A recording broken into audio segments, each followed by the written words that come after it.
इस मानव की देह को प्राप्त करने के बाद यदि भगवत स्मरण हो जाए, भगवान की अविरल भक्ति हमको प्राप्त हो जाए, तो ये जानिएगा कि जीवन का सबसे सुंदर कार्य हो गया। Return back.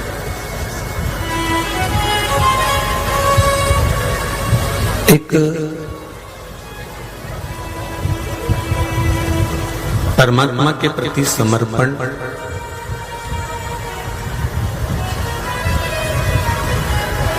परमात्मा को पाने की एक ललकता, परमात्मा के श्री चरणों की ओर जाने का एक उत्साह हमारे संपूर्ण जीवन को सुख दे जाता है।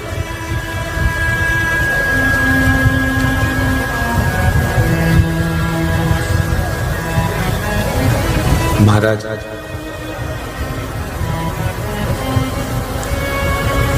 सोमानी परिवार तो इस कथा का मुख्य यजमान बना है, पर श्री गोपाल बंसीलाल जी सोमानी को यजमान पद देने वाला कोई दूसरा नहीं, मेरा पल्ली बैजनाथ का देवाधिदेव महादेव ही है।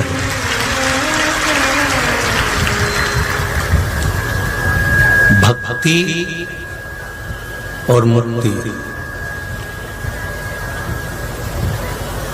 ये दोनों साधन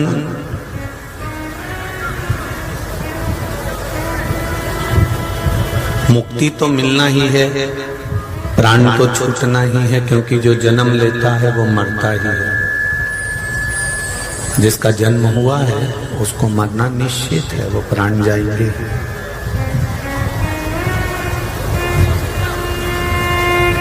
इसलिए इसको देवलोक नहीं कहा गया, इसको मृत्यु लोक कहा गया।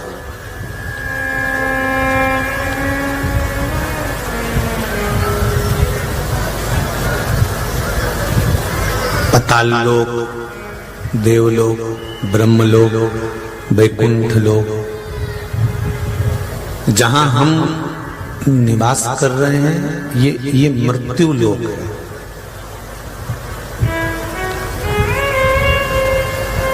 मृत्यु लोक का मतलब है कि अगर परमात्मा को भी यहाँ आना है तो उसको ये निश्चित कर आना है कि हमको यहाँ पर आकर मरना है, हमारी मृत्यु निश्चित है।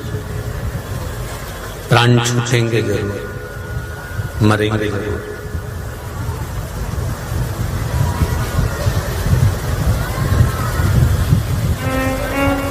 मृत्यु लोक में आने के बाद में ये विचार ना किया जाए कि मैं तो अमर हो जाऊंगा या मैंने बहुत धन इकट्ठा कर लिया तो मेरी सबसे ज्यादा साख होगी, सत्ता होगी और लोग फिर मेरे प्राण यमराज नहीं ले सकता, मैं अजर हो गया, अमर हो गया, या मैंने बहुत दान कर लिया या मैंने बहुत पुण्य कर लिया तो मैं अमर हो गया, या मैंने बहुत धर्मशालाओं का निर्माण करा दिया तो मैं अमर हो गया, या मेरी हर मंदिर में चलती है तो मैं अमर हो गया, या मेरे बिना पत्ता नहीं हिलता तो मैं अमर हो गया।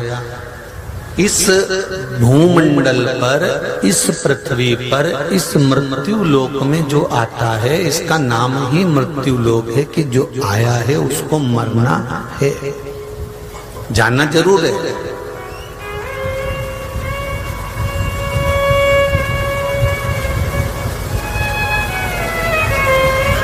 पर मृत्यु लोक में आने के बाद हर जीव को जाना है, ये निश्चित हो है।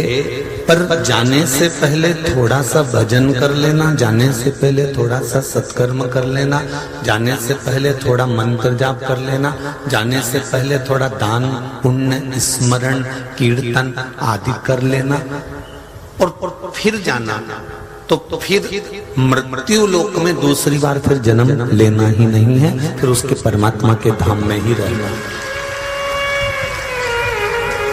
फिर हमारा कोई जन्म नहीं है, फिर हमारा कोई जन्म का क्रम नहीं।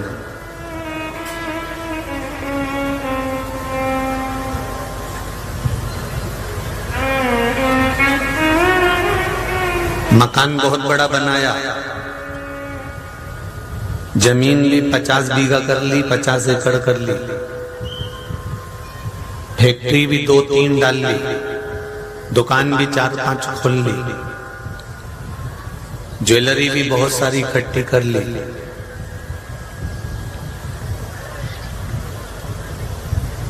और प्राण छूटे, मरे। जाने के बाद में ऊपर पहुंचकर धर्मराज ने पूछा, चित्रगुप्त महाराज ने पूछा कि तुमने कुछ सत्कर्म करा, तुमने कोई अच्छा काम किया है, तुमने कोई सत्कर्म किया? तब रोता रोता बोला कि मैंने पूरी प्रॉपर्टी, पूरा मकान, पूरा जायदाद, पूरी दुकान, पूरी फैक्ट्री अपने बच्चों को दे दी। इससे बढ़कर कोई पुण्य होता है क्या? तो धर्मराज और यमराज, धर्मराज भी कहेंगे और चित्रगुप्त महाराज भी कहेंगे कि दुनिया की रीत है कि मरने के बाद वो सारी प्रॉपर्टी, सारी जमीन, सारी जायदाद नीचे छोड़ कर आना। अगर बेटे को नहीं देता तो कोई दूसरा लेता तो इसको धर्म नहीं कहा गया, इसको दान नहीं कहा गया, इसको पुण्य नहीं कहा गया, इसको सत्कर्म नहीं कहा गया। दान पुण्य सत्कर्म किसको कहा गया? कि तेरी सत्ता है, तेरा वैभव है, तेरी प्रॉपर्टी है, तेरा मकान है, तेरी दुकान है, सब कुछ तेरा है। इन हाथों से जो तूने इसमें से निकाल कर दोनों हाथों से जो लुटा दिया, वो दान, वो धर्म, वो पुण्य, वो सत्कर्म कहलाया। मरने के बाद छोड़कर बच्चों को देकर गया, वो दान धर्म पुण्य सत्कर्म नहीं कहलाया।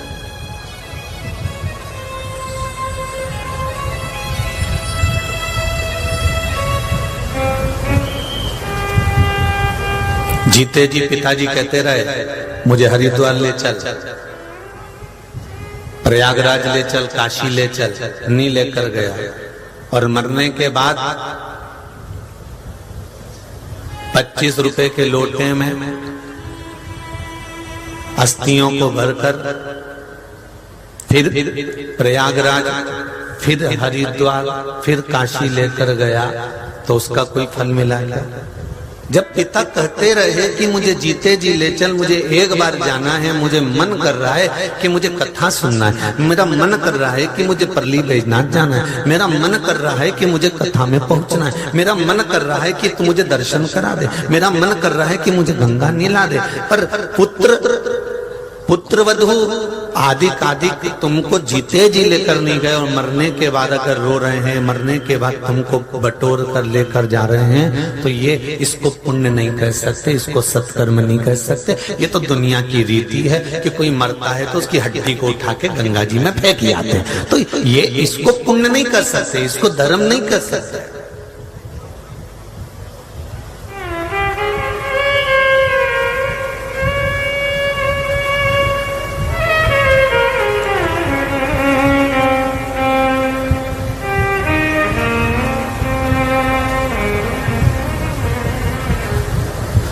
हमने पहले भी कथा में कहा, जब तक तुम्हारी श्वास चले, शरीर चले, और जब तक तुम्हारे घर में चले, तब तक जीवन के सारे अच्छे काम कर लो। इसके बाद की कोई जिम्मेदारी नहीं है कि कोई अच्छा काम होता है। शरीर चले, श्वास चले, और तुम्हारे जम के बोलो जरा परली वालों, तुम्हारे घर में चले, तब तक सब अच्छे काम कर लो। जिस दिन तुम्हारे घर में चलना बंद हो जाएगी और ये शरीर चलना बंद हो जाएगा, उस दिन फिर कोई अच्छा काम नहीं कर पाओगे।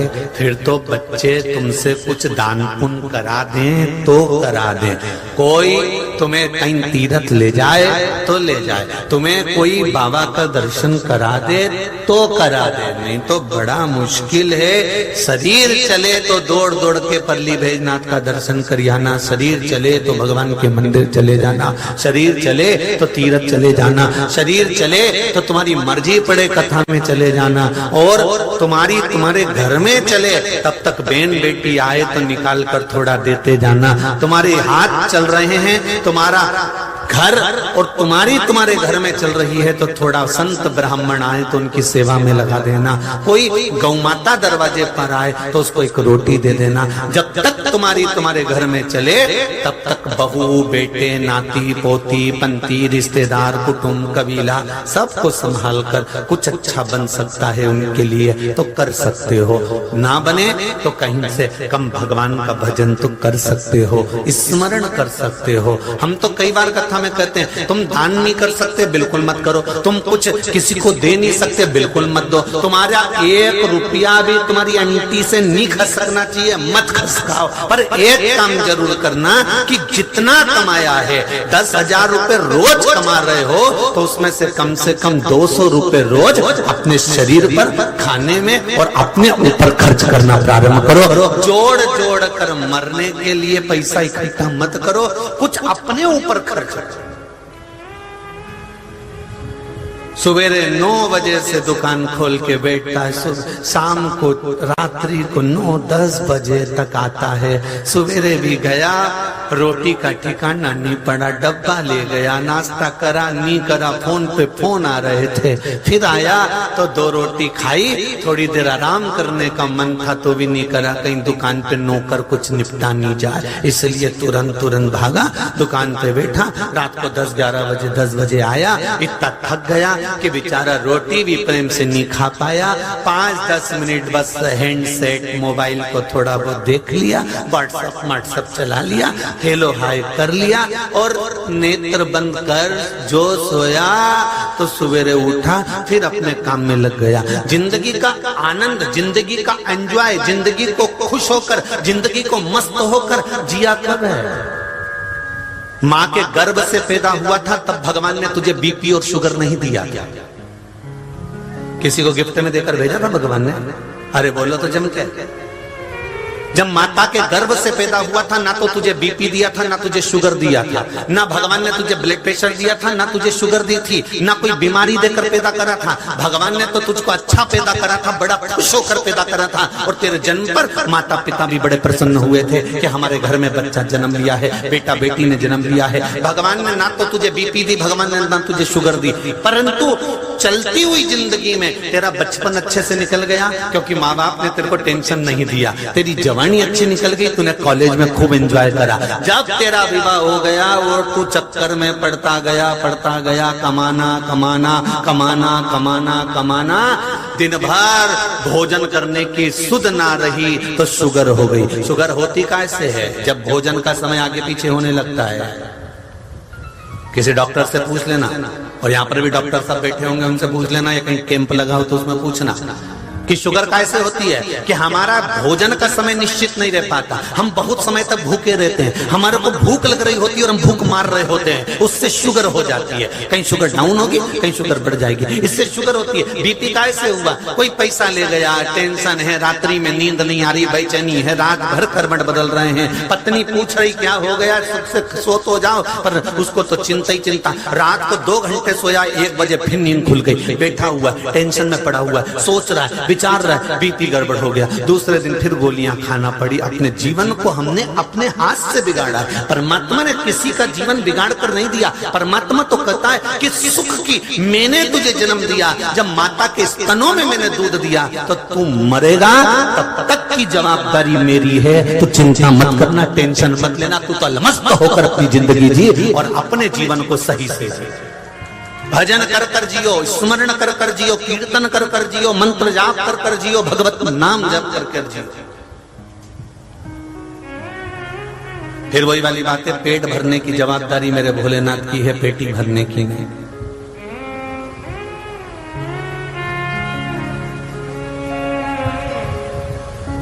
आप अपनी जिंदगी को खुश होकर तो जियो, मत दो किसी को, पर अपने ऊपर खर्च तो करो।